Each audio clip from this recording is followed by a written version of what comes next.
Sa mga kapwa ko Pilipino, malinaw na nakasaad sa konstitusyon, walang sinumang senador ang maaaring lehitimong tumayo bilang Pangulo ng Senado batay lamang sa 12 boto. Ito ay pinagtibay sa ilalim ng 1987 Constitution. Sa Article 6, Section 16, Subsection 1 ng 1987 Constitution. The Senate shall elect its president by a majority vote of all its members. Ang ibig pong sabihin, makakapaghalal lamang ng isang Senate President kung makakuha siya ng mayoryang boto ng lahat ng miyembro ng Senado. Ayon po sa konstitusyon, 24 ang kabuuang bilang ng mga halal na senador. Kaya naman, 13 po ang kinakailangan para magkaroon ng mayorya. Nakalagay din sa alituntunin ng Senado, sa Rule 2, Section 2, na the officers of the Senate shall be elected by the majority vote of all its members. Ang mga opisyal po ng Senado ay ang Senate President, Senate President pro tempore, Senate Secretary, at Sergeant at Arms. Hango at nakabase po sa ating konstitusyon ang mga alituntunin ng Senado, kung kaya't tulad sa Senate President, boto rin ng mayorya ng lahat ng miyembro ng Senado ang kinakailangan upang magtalaga ng Senate President pro tempore, Senate Secretary, at Sergeant at Arms. Malinaw, 13 boto ang kailangan. Sabi din po sa Rule 15, Section 44 ng alituntunin ng Senado na except during the election of officers, a majority of the senators shall constitute a quorum. Simple lang po ang kahulugan nito. Iba po ang bilang na kailangan para sa quorum. Iba rin po ang bilang na kailangan para po sa eleksyon.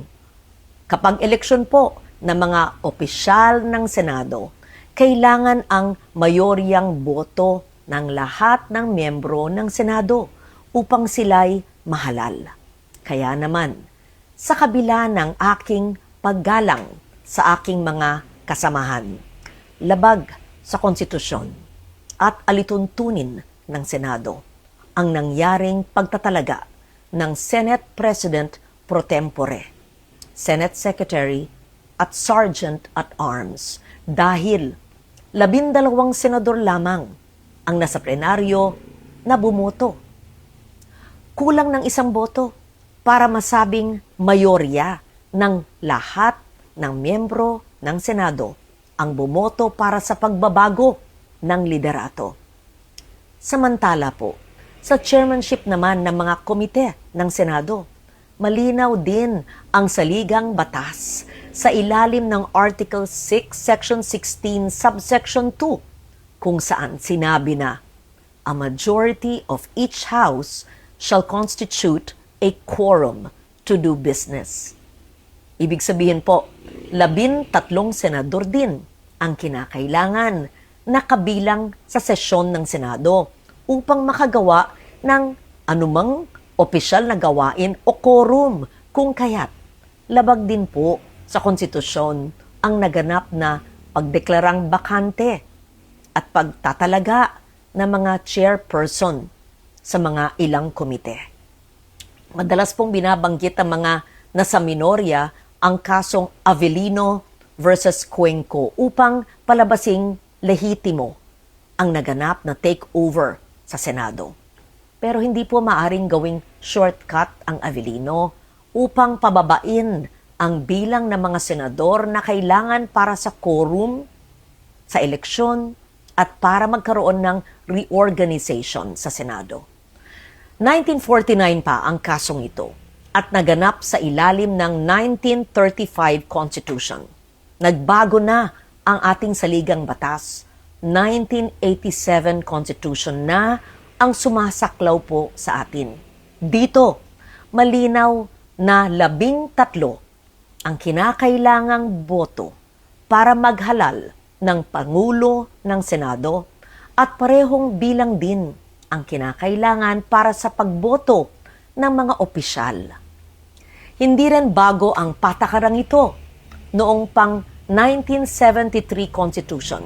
Malinaw na ring nakasaad na ang Speaker ng National Assembly ay dapat mahalal sa pamamagitan ng mga mayoryang boto ng lahat ng miyembro. Kung tatanggapin natin na maaring basta-basta na lamang bawasan ang bilang ng mga senador na kinakailangan para sa eleksyon ng mga opisyal at pinuno ng mga komite, malaki ang magiging epekto nito sa operasyon ng mataas na kapulungan. So tuwing may mga senador na nagkakasakit, nasa abroad, pansamantalang wala sa session, na aresto, na detina, at iba pang kadahilanan, maaring gamitin ang dahilan na ito para palaging mag-reorganize ng Senado. Pag nangyari po yun, hindi na representasyon ng taong bayan. Interes at issue ng panahon ang magtatakda kung sino ang nasa mayorya at mga opisyal ng Senado.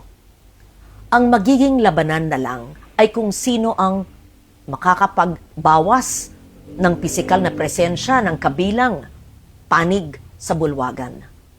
Dapat manatiling representasyon, interes ng nakararami, performance ng bawat isa, at issue ng panahon ang batayan kung sino ang magiging mayorya at pinuno ng Senado. Ang konstitusyon, ang gabay ng ating demokrasya. Ito ang dapat nating ipaglaban para sa Senado, para sa ating mga institusyon, at higit sa lahat, para sa bawat Pilipino. Si Loren Legarda po, ang inyong Senate President pro tempore. Maraming salamat.